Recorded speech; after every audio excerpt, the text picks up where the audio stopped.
அன்புள்ள சகோதரர்களே, பிரச்சனைகள் இல்லாத உறவுகள் இல்லை, சிக்கல்கள் இல்லாத உறவுகள் இல்லை, முரண்பாடுகள் இல்லாத உறவுகள் இல்லை என்பதை நாம் அனுபவபூர்வமாக ஒவ்வொருவருடைய வாழ்க்கையிலும் என்ன செய்கிறோம், கண்டு வருகிறோம். அவரவர்களது பொறுமைக்கும் அறிவுக்கும் ஏற்ப அந்த பிரச்சனைகள் அதிகமாகவும் குறைவாகவும், குணங்களுக்கும் அவரவர்களுடைய இயல்புகளுக்கும் ஏற்ப அந்த பிரச்சனை குறைவாகவும் கூடுதலாகவும் இருக்கின்றது. ஆனால் பிரச்சனைகளே அற்ற உறவுகள், சிக்கல்களே அற்ற உறவுகள் இருப்பதாக யாராலும் என்ன செய்ய முடியாது, வாதாட முடியாது. என்ன சொல்ல முடியும் அப்படி என்று சொன்னால், எமது வாழ்க்கையில் பிரச்சனைகள் குறைவு, சிக்கல்கள் குறைவு, உறவுகளில் அதாவது இடைஞ்சல்கள் குறைவு, புரிதலின்மைகள் குறைவு, இது போன்ற வார்த்தைகளை சொல்லலாமே தவிர முழுமையாக எதுவும் இல்லை என்று நாம் என்ன செய்துவிட முடியாது, சொல்லிவிட முடியாது. ஆனாலும் கூட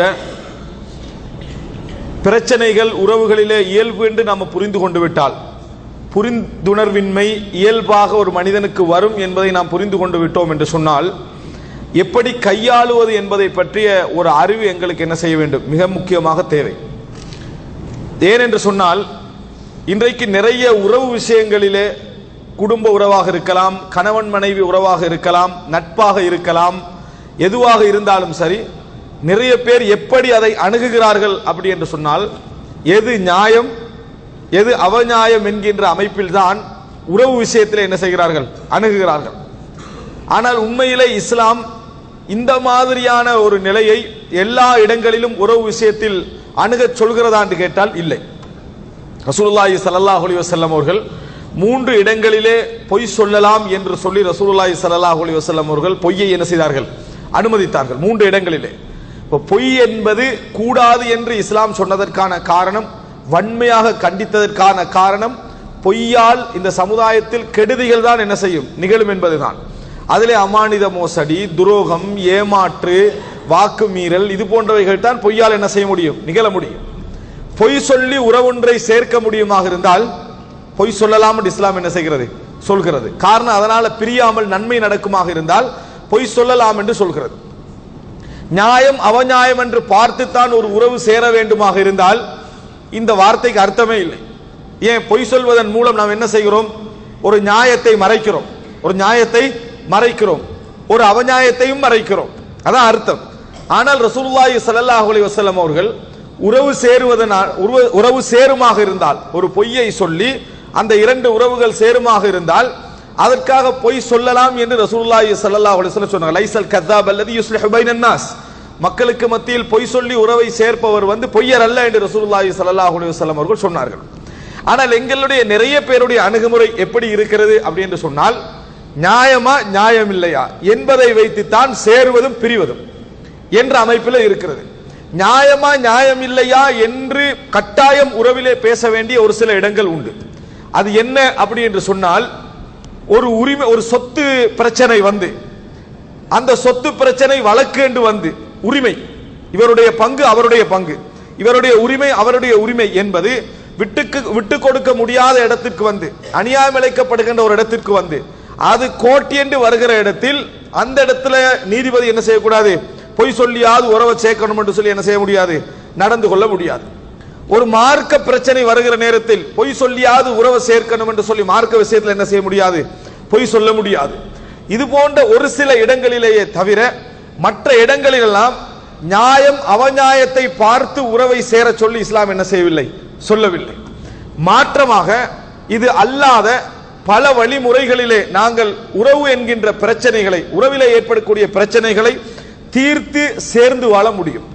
ஆனால் இன்றைக்கு எமக்கு மத்தியிலே குடும்ப உறவோ அல்லது நட்போ எதுவாக இருந்தாலும் பிரச்சனைகள் பெரிதாவதற்கெல்லாம் காரணம், வெறுமனே எங்கள் கோணம் எல்லா இடத்திலும் நியாயம் அவநியாயம் என்று பார்த்துத்தான் வாழ வேண்டும் என்கின்ற அந்த சிந்தனை போக்கு தான். சரி, இன்னொரு வகையில் கேட்டுக்கொள்வோமே, உண்மையிலேயே வாழ்க்கையில எல்லா இடத்திலையும் நடைமுறைப்படுத்துறாங்களான்னு கேட்டா இல்லை. நியாயம் அவநியாயம் என்ற விஷயத்தை உறவு விஷயங்களில் எல்லா இடத்திலையும் நடைமுறைப்படுத்துறாங்கன்னு கேட்டா இல்லை. உதாரணமாக, மனைவி கணவன் என்று வார நேரத்தில் நியாயம் அவநியாயம் என்பது 25% தான் பார்க்கப்படுதே தவிர 75% அங்க கணவனும் பார்ப்பதில்லை, மனைவியும் பார்ப்பதில்லை என்பது எல்லோருக்குமே தெரியும். நியாயம் அவநியாயம் அங்க யாருமே பார்ப்பதில்லை.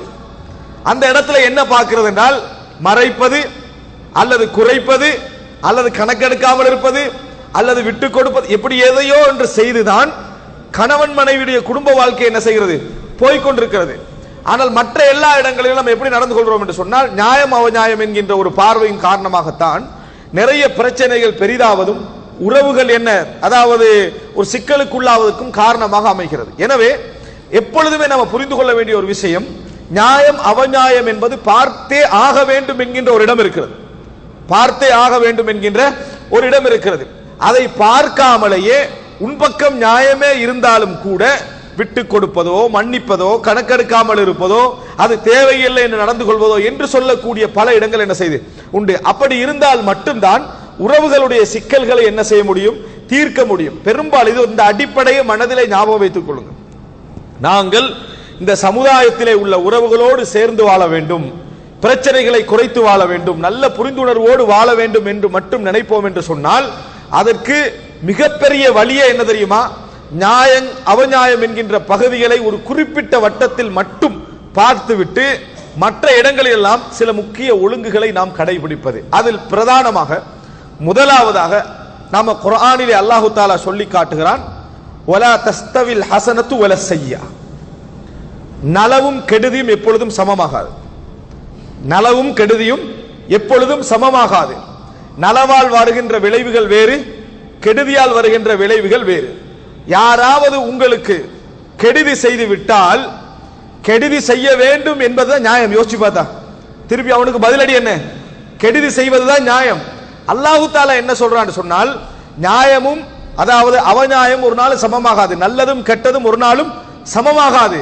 இத்ஃபா பில்லதி ஹிய அஹ்சன், நீங்கள் எது மிகவும் சிறந்ததோ அதன் மூலம் நடக்கக்கூடிய கெடுதியை தடுத்து விடுங்கள். எது மிகவும் சிறந்ததோ அதன் மூலம் நடக்கக்கூடிய கெடுதியை நீங்கள் தடுத்து விடுங்கள். அப்படின்னா என்ன, உங்களுக்கு என்ன தவறு செய்து விட்டாலும், உங்களுக்கு என்ன அவமானத்தை தந்து விட்டாலும், உங்களுக்கு என்ன வகையில் அதாவது உங்களுடைய மதிப்பை குறைத்து நடந்து விட்டாலும், உங்களை கண்டுகொள்ளாது விட்டாலும் நீங்க அப்படி நடந்து கொள்ள வேண்டாம். நீங்க நல்ல விஷயங்களை சுமந்த ஒரு மனிதர் போன்று நல்ல முறையில் அதற்கு பரிகாரம் என்ன செய்யுங்கள், செய்யுங்கள். ஃபஇதல்லதி பைனக வ பைனஹு அதாவா கஅன்னஹு வலியுன் ஹமீம்.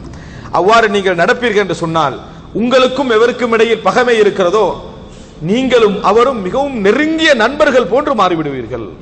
அல்லாஹ் குர்ஆன்ல சொல்றான், கஅன்னஹு வலியுன் ஹமீம். அப்படி ஒரு மிகவும் நெருக்கமான உறவு போல நீங்கள் என்ன செய்து விடுவீர்கள், மாறிவிடுவீர்கள். எப்படி நடந்தா, கெடுதி நடக்கிற நேரத்தில் நீங்கள் நலவில் நடந்தால், அவமானப்படுத்தப்படுகிற நேரத்தில் நீங்கள் கௌரவம் கொடுத்தால், உரிமை பறிக்கப்படுகிற நேரத்தில் அதை நீங்கள் பொறுத்து கொண்டால், நீங்களும் யாரும் பகைத்துக் கொண்டிருக்கிறீர்களோ கஅன்னஹு வலியுன் ஹமீம் என்ற அல்லாஹ் தஆலா மிகச் சிறந்த உறவாக நீங்கள் என்ன செய்து விடுவீர்கள், மாறி விடுவீர்கள். ஆனால் இது லேசா நடக்காது. வமா யுலக்காஹா இல்லல்லதீன ஸபரு வமா யுலக்காஹா இல்லா து ஹத்தின் அதீம். அல்லாஹ் தஆலா சொல்றான், இந்த சக்தி யார் பொறுமையாக வாழ்கிறார்களோ அவர்களுக்கு தான் கிடைக்கும். இந்த வேலை செய்யக்கூடிய குணம், இந்த மாதிரி நடக்கக்கூடிய ஆற்றல் யாருக்கு கிடைக்கும் தெரியுமா, இல்லல்லதீன ஸபரு, பொறுமை உணர்வு யாரிடத்தில் இருக்கிறதோ அவர்களுக்கு தான் கிடைக்கும். வமா யுலக்காஹா இல்லா து ஹத்தின் அதீம். மிகப்பெரிய பங்கு, நல்ல பங்கு இந்த வாழ்க்கையில் யாருக்கு கொடுக்கப்பட்டிருக்கிறதோ அவரால் தான் இது முடியும் என்று அல்லாஹு தஆலா என்ன செய்கிறான், சொல்லி காட்டுகிறான். எல்லாராலும் இது என்ன செய்ய முடியாது, செய்ய முடியாது என்றும் அல்லாஹு தஆலா சொல்கிறான். காரணம், இந்த உள்ளம் எப்பொழுதுமே பழிக்கு பழி என்கின்ற உணர்வுல தான் வளர்க்கப்பட்டிருக்கும். உனக்கு ஏழுமெண்டா உன்னை விட ஆற்றல் உள்ள எனக்கு எவ்வளவு ஏழும் என்கின்ற சிந்தனை இன்னும் கொஞ்சம் டபுளா என்ன செய்யும், இருக்கும். அந்த நேரத்தில் அதுக்கு மாற்றமாக உள்ளத்தை கட்டுப்படுத்தி உறவுகளை பேணுதல் என்பது இருக்கிறது, அது மிக ஒரு கஷ்டமான விஷயம். அது யாருக்கு கிடைக்கும், ரெண்டு அல்லாஹ் தஆலா சொல்றான், ஒன்று சபர், இரண்டாவது து ஹத்தின் அதீம், மிக சிறந்த பங்குள்ளவர். அப்படின்னா இந்த உலகத்துல நல்ல வாழ்க்கை நல்ல சௌபாக்கியம் யாருக்கு உள்ளதோ அவருக்கு தான் என்ன செய்யும், இதனை செய்ய முடியும் என்று அல்லாஹ் தஆலா சொல்லி காட்டுகிறான். எனவே அன்புள்ள சகோதரர்களே, முதலாவது நாங்கள் அதாவது தெரிந்து கொள்ள வேண்டிய பிரதானமான அம்சம், குடும்ப உறவுகளை பேண வேண்டும் என்றால், குடும்ப உறவுகளை பேண வேண்டும் என்றால் நம்ம பிரதானமாக செய்ய வேண்டிய அம்சம் என்ன, நாங்கள் எங்களுக்கு கெடுதி செய்கின்ற யாராக இருந்தாலும் சரி நலவு செய்ய பழகுதல். அவர் செய்த கெடுதியை எந்த வகையிலும் ஞாபகப்படுத்தாமல் நலவு செய்ய பழகுதல் மிக முக்கியமான ஒரு விஷயம். ரசூலுல்லாஹி ஸல்லல்லாஹு அலைஹி வஸல்லம் அவரிடத்தில் ஒரு மனிதர் வருகிறார்.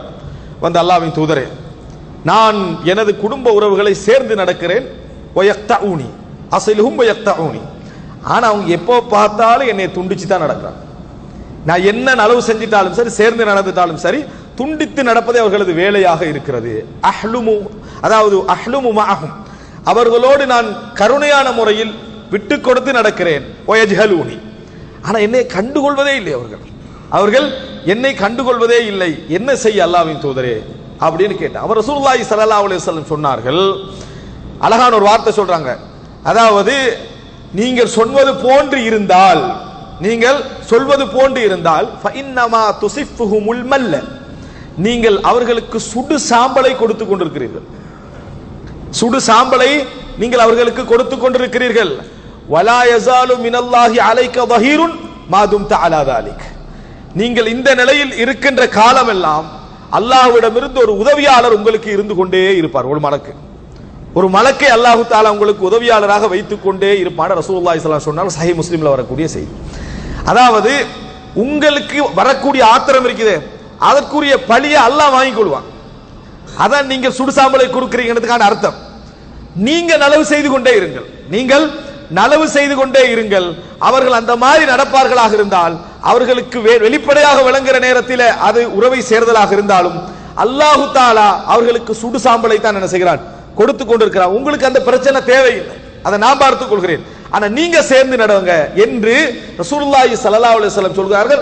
ஒரு மலக்குடைய உதவி உங்களுக்கு இருந்து கொண்டே இருக்கும், அப்படி என்று ரசூலுல்லாஹி ஸல்லல்லாஹு அலைஹி வஸல்லம் அவர்கள் சொல்லி காட்டினார்கள்.